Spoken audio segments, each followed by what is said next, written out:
Introducing Pretty Girls Love Real Estate. Stories of everyday women breaking barriers and building wealth through real estate. Let's get it. Boss. BOSS. Hello. Thank you for tuning in to another episode of the Pretty Girls Love Real Estate podcast. I'm your host, Jessica Washington, and I'm super excited. Once again, I have another wonderful guest this week. This week, I have Winstina Dakers, and this episode will be a little bit different because before we've had mostly people that are like in the technical field of real estate or either in sales or something that actually deals with the transaction. But Winstina has been doing marketing and public relations within the real estate industry for a long time now. So I'm excited to just talk to her and, find out what's going on in terms of the marketing, the world of real estate. So Winstina, how are you? I'm great. How are you doing, Jessica? I'm great. Thank you so much for coming on the show today. I really appreciate it. Like, you're always a bundle of good energy. So I'm excited to I'm excited to just hear all the things that you have to tell us, the different perspective that you have. So me and Winstina met maybe last year, or now it feels like 2 years ago. Up in New York. So she's a member of the Council of Urban Real Estate up in New York City. So I was a part of that organization as a board member. We were both on the board, and many programs, initiatives within commercial real estate, trying to get minorities to be more involved in that world. So Winstina's been doing a bunch of work, as I said, in that area for years. So first and foremost, before we go into all that, I want to talk about you. So how did you get interested in doing PR and marketing? Yeah, so in college, I actually majored in photography. I was kind of like a child prodigy. I started doing photography at the age of 13, and my name was starting to rise in the art world. So I majored in it in college, but then I realized I didn't like the career pathway of photography. And so I was like, well, what's the next best thing I like to do? I knew I liked to write. And I started to look up communications and public relations. And so that was really how I got started in PR and marketing. It was really when I changed my major in college, and then it just blew up from there. Got it. And so what made you kind of dive into the world of PR marketing within real estate? Yeah, so I started my career just doing general PR for many different industries. And then I had got a job working at this award-winning PR agency, and they specialized in commercial real estate. And so when I came in, I just learned all of this knowledge that I wasn't even aware of, and I just loved it, and I stuck with it. Mm-hmm. Yeah. So what are some of I know you work with Council of Urban Real Estate, but you also work with an organization called NAREIM. NAREIM, sorry. Can you just give us an overview of what those organizations do and what some of the projects that you've worked on with them? Yeah, okay. So the Council of Urban Real Estate, there are a real estate association based in New York, and they are advocating for diversity and inclusion within commercial real estate. So they are creating, they want to create resources for minority professionals. They also want to provide job opportunities, but also give a place for networking and providing educational programming. And then NAREIM is a real estate association really focused on private real estate investing. So it's really focused on those real estate investment management, the asset managers, portfolio managers. And what I do with both organizations is I really focus on their marketing efforts as well as their event programmings. So I focus on really putting together the agendas for all of the meetings, as well as using it as a way to engage with their members. And so I do a little bit of everything. I do PR, I do marketing, I do all of their events. What I'm really excited about, especially with the Council of Urban Real Estate, something I'm really proud of is I created a women's event 4 years ago. And it's been one of our most popular events. And it's a event just around leading women in commercial real estate, their job functions, and some of the challenges that they had to face. And we actually had to postpone our third annual event due to COVID. We actually went on lockdown, I believe, a week before the event. And so that was really a bummer, but I am working on a bigger event for 2021. And so I'm really excited about that. And then what I'm really proud of with NAREIM is that I was able to jump in almost immediately and help them facilitate their virtual event programming. And that was almost I mean, 2 to 3 weeks after we went into lockdown, I was already pumping out programming. And I think that kind of pushed them ahead of the curve with some other associations that were, you know, bringing some of their events back towards the end of the year, towards now. And so I'm really proud of those 2 events that I have brought to those organizations. Cool. So everybody has been doing Zoom meetings and webinars and this new Yep. normal. And we, you know, have always talked about like networking and relationship building being super important within real estate. Now that everything is virtual, how have you kind of seen that kind of wave change from, you know, in-person events have been really effective, but now everything's virtual.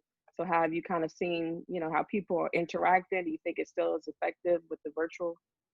It's been really tough, especially since our industry networking is the basis of most of our work ethic and workload. We have to include networking in that. And so I think it's really been a struggle for real estate professionals to adapt and to figure out new ways to network with potential clients and even some of their investors.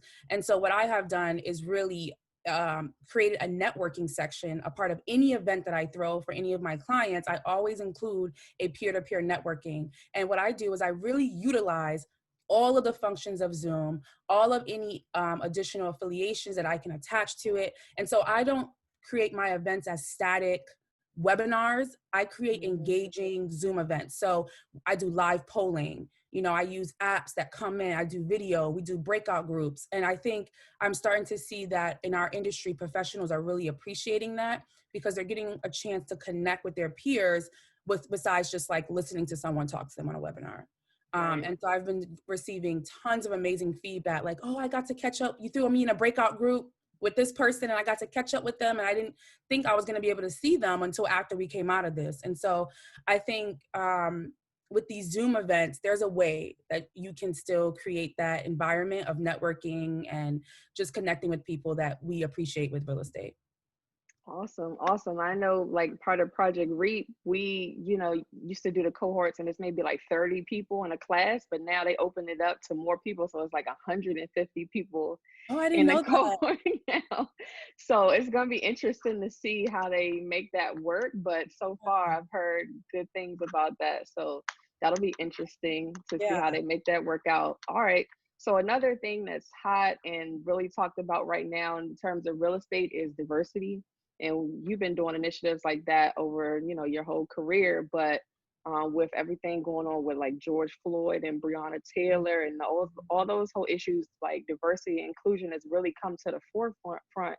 So what are, I guess, some of the things that you're telling your clients now in terms of marketing and branding themselves to kind of, you know, be on board with all these new diversity initiatives? Yeah, so my approach to D&I is very different than normal people. I don't believe in these constant conversations and meetings that are being done by minorities. Like, I don't understand why we are filling up a room to talk about what we think other people should be doing for us. So I don't understand the whole D&I initiative sometimes. I believe that there is a simple strategy to diversity, and that's stop being racist, stop being sexist, and stop practicing nepotism.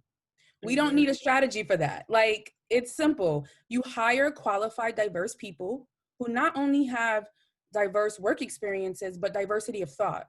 It's just that simple. When a Black person, when a minority person, when a woman comes into your facility or your firm and applies for a job and they are qualified, give them the pay that they deserve and help them on this pipeline to leadership.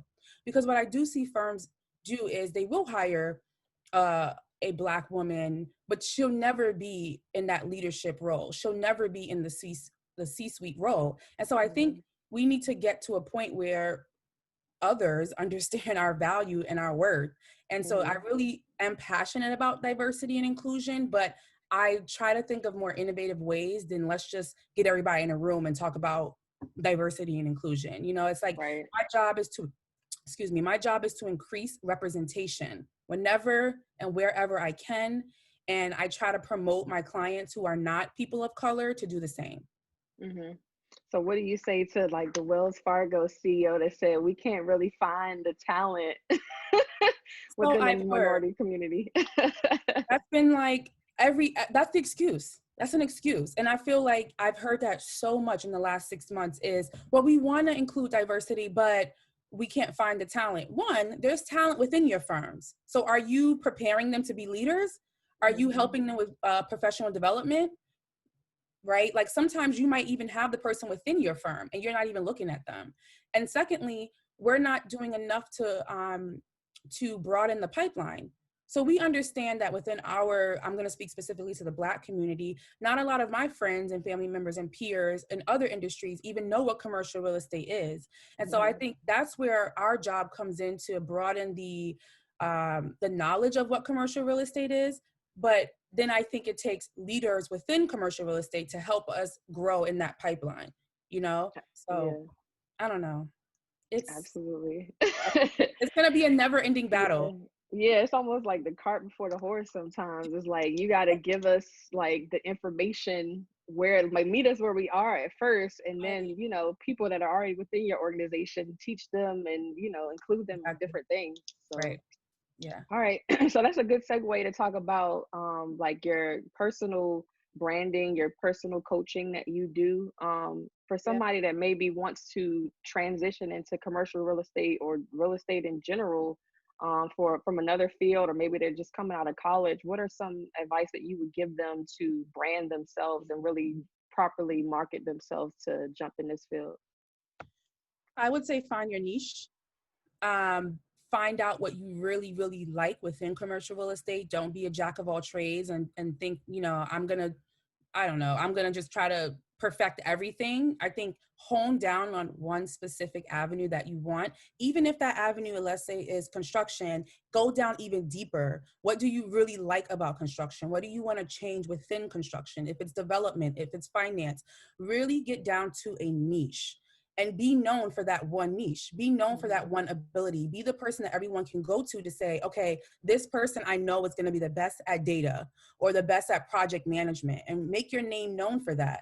And then you can put all of that into your cover letters, right? And you can use that to transition to other fields or other job functions within commercial real estate. You can say, I have this much experience on this particular niche down service or whatever that you're doing within commercial real estate.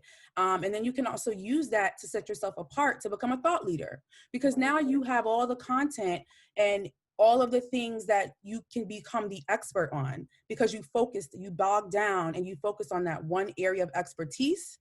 And now everyone knows that you're that go-to expert for it. And that can just turn into multiple streams of income, because you can have a career where you're working for a large firm and you're a leader in that space, but now you can have talks, right? Now you can be a speaker. Now you can host workshops. Now you can have a book. There's so many worlds that can open up for you, and so many different multiple streams of income, and also just visibility, different avenues of visibility for you when you have a niche. And I think people attach niches to businesses, but you can have a niche as a personal brand. You can be someone that specializes in one particular thing and be the go-to expert in that.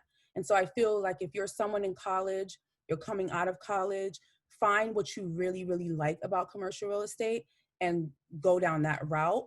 And if you want to change, that's fine, but make that a part of your story. Okay.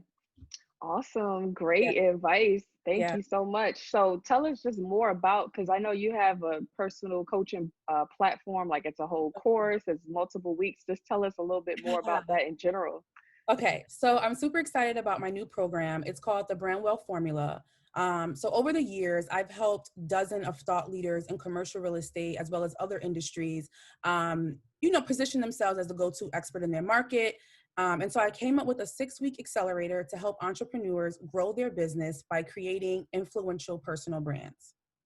And so it's a 6-week program. I go through my 5 or 6 C's of branding, which is confidence, consistency, knowing who your customer or client is, knowing what kind of content they want, how to convert them. And so we go through a whole process. And I launched it in October. We're currently in week 4. And I'm going to just continue to host a cohort of students every few months. And so it's super exciting to see like some of the things that my students are like coming up with, and like these aha moments that they're having. I'm like, oh my God, this is amazing. So I'm super excited about it. Yes, I definitely want to speak to you about doing it as well because I know like you have a lot of inside knowledge and a lot of game, a lot of experience. So I know that you're gonna be super effective. So I'm definitely on wishing it. you the well. Yes, absolutely. Definitely wishing you all the best. In any way besides that that I can help with, that initiative, I'm definitely here for you. Yes. All right. So what about on the personal side? Do you have any plans for investing in any real estate in the future? So I do want to start investing in real estate. I actually want to go down the developer route.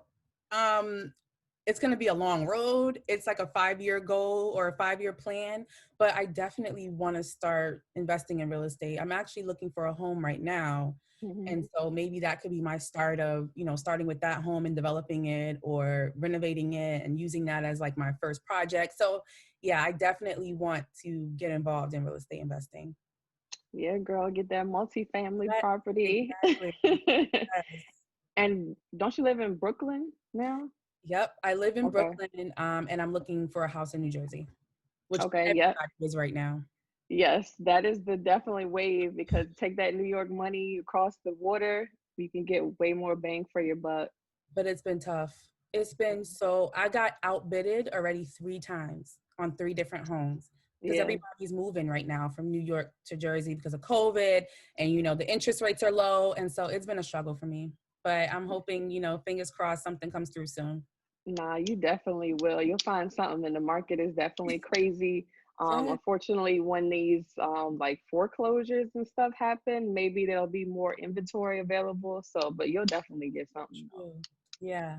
Okay.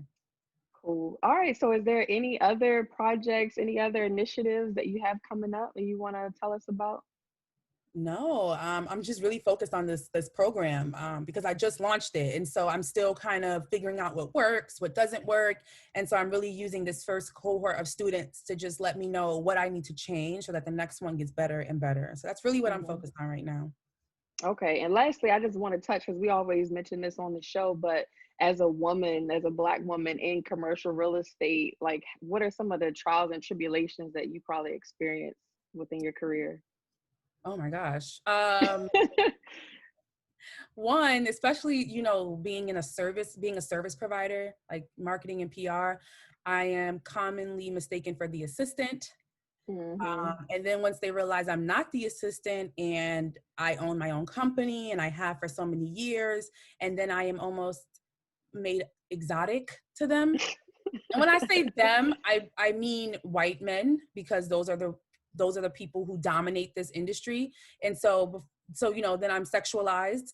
And then after I Hmm. get through all of that, and then they kind of see me, then they don't believe in my abilities and they don't think I really know what I'm talking about. So I have challenges on challenges on challenges. They never stop. It doesn't matter if I say I've been doing this for 10 years.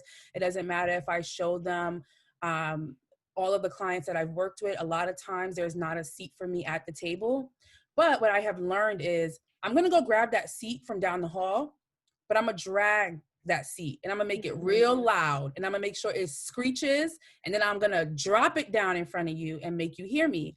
And Hmm. so that's kind of been my approach. I try not to let those instances discourage me. It's tough to navigate this world of commercial real estate, but we have to go back to representation. Imagine all the children that are seeing Kamala Harris right now as VP and like where their dreams are getting ready to go. I Hmm. think I have to stay in. This is bigger than me, right? And you might think, oh, you just do marketing and PR, but you're not going to find really another Black woman who does marketing and PR within commercial real estate. I've never found one in my career. Um, I've seen Black women who work at PR agencies, Right. but that agency covers a lot of different industries. Or I've seen Black women who work at a firm and work in their marketing department, but it's not really what they want to do, right? They're just focused on the marketing and not really this industry. And I'm very passionate about commercial real estate just as much as I'm passionate about marketing and PR and events and everything else that I do. And so I have to stay here. I have to stay committed because I have to represent literally. Yes, thank you. I appreciate it. Definitely have to blaze trails. And I know you've been killing the game for a while now. So appreciate all the work that you're doing Thank you. and, just showing us the light. And like you said, also being able to tell our stories and our unique experiences within the industry is Right. super important right now. So thank Thanks. you for all the work that you're doing. All right. Well, let me transition to the last section of the show, which is called the Fabulous Four. And it's just 4 questions that I ask all the guests. So whatever comes to your mind, let me know. All Okay. right. The first question is, what is your favorite book about real estate? Okay. I wrote this down. Okay, so it's this book called Rethinking Real Estate, I believe it's called, and it's by his name is really weird. It's like Dror Poleg or something like that, and it was really helped me think about the financial side of real estate and investment management, and so I really love that book. So it's called Rethinking Real Estate. Cool. I haven't heard of that one, so I got to check that out. Yeah. All right. Dope. All right. So the second question is, what advice would you give to your younger self just getting started out with your career? The advice that I would give to my younger self is get over the fear, get over the imposter syndrome. It's all in your head, and understand that your difference makes a difference.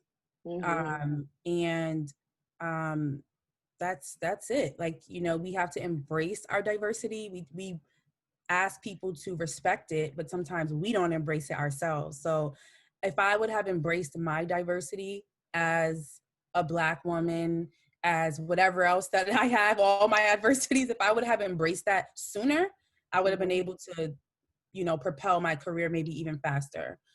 So get over imposter syndrome, get over the fear, and just do it.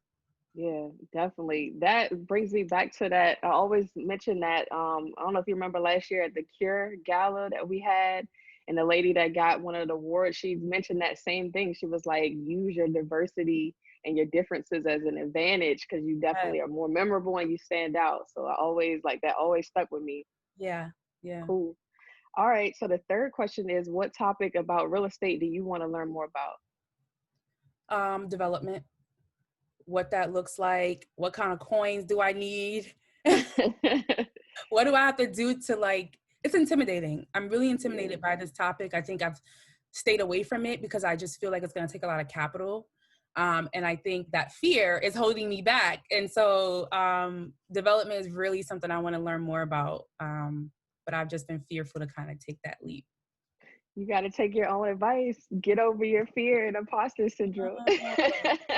Because I know, yeah, I know, because I know, like just the people that we know mutually, the type of right people that can definitely help you. True. Yeah. And I think that world, as a Black woman, I don't think about that. I think about how can I do this for myself? And I don't even think about utilizing this rich network. And I mean rich in resources, not like rich in money, but this rich network. Right. You rich people, but these rich resources, people that I have, I don't even think about tapping into them. I just kind of stay in my lane. So I appreciate you saying that because now that gets my wheels turning. Yeah, I gotta remind myself that you don't have to do everything by yourself. Like that's the point of you knowing all these different people that can help you. Yeah, you're so right. Cool. All right. So lastly, can you please give a shout out to another woman that's doing some amazing things in real estate? Oh my gosh, I know so many. I mean, I would say Sonia, since we both know her. So Sonia Rockville, she is the founder of Bedrock Real Estate Investors. And we have gotten really close over the last 4 or 5 years. I just really admire her work ethic. She, does real estate investing. She does speaking engagements. She's now looking into doing her own kind of coaching program. And she just has so much drive. And she just does all of that so gracefully on top of being a mother and a wife, a mother of 2 really, really young kids. And I'm just thinking I couldn't probably do half the things that Sonia does with, having these little kids running around. So I think I would definitely shout her out. But all the women that I know within commercial real estate who are just moving the needle. I mean, even you with this podcast, this is effing, I was going to curse. This is effing amazing. because we don't have it, right? And like, this is representation right here. And so any woman I know in commercial real estate is doing her damn thing. I don't know anyone that can even work less than hard to stay up and stay relevant in this industry. So shout out to everyone, especially if you're a person of color. Yes, shout out. Thank you. I appreciate that. And Sonia, if you're listening, I'm getting you on here like soon because I've been hearing you on other podcasts and stuff. So you got to come on here too. Yeah. Cool. All right. So any last words, or actually before that, how can people get in touch with you? How can they find out more information about your coaching platform? How can they just figure out more about what you have going on? Yeah, so you can go to my website, winstinadakers.com. You can also go to my marketing agency website, which is dakersgroup.com. I'm on LinkedIn, Winstina Dakers. I'm on Instagram, Stina Bina. But I just Google me. It's not too many Winstinas you'll find in the world. So you'll find me if you look for you. Cool. All right. So any last words of encouragement, words of wisdom, anything that you want to kind of just leave with the people? Okay. I will say done is better than perfect. I don't care what industry you're in. I don't care if you're talking about weight loss goals. I don't care if you're talking about cooking a turkey.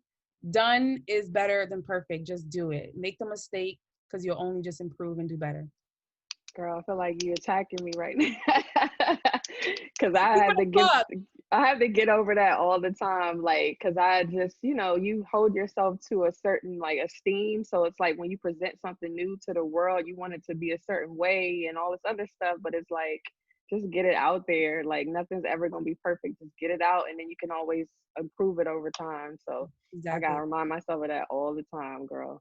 Yep. I didn't start to break through with my business or with anything until I just started putting out imperfection products.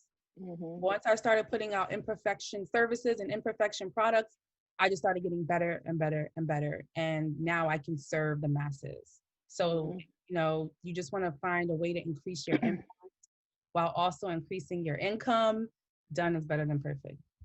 Amen. Thank you. Thank you for that word on a Sunday. I appreciate it. Bringing the word on a Sunday.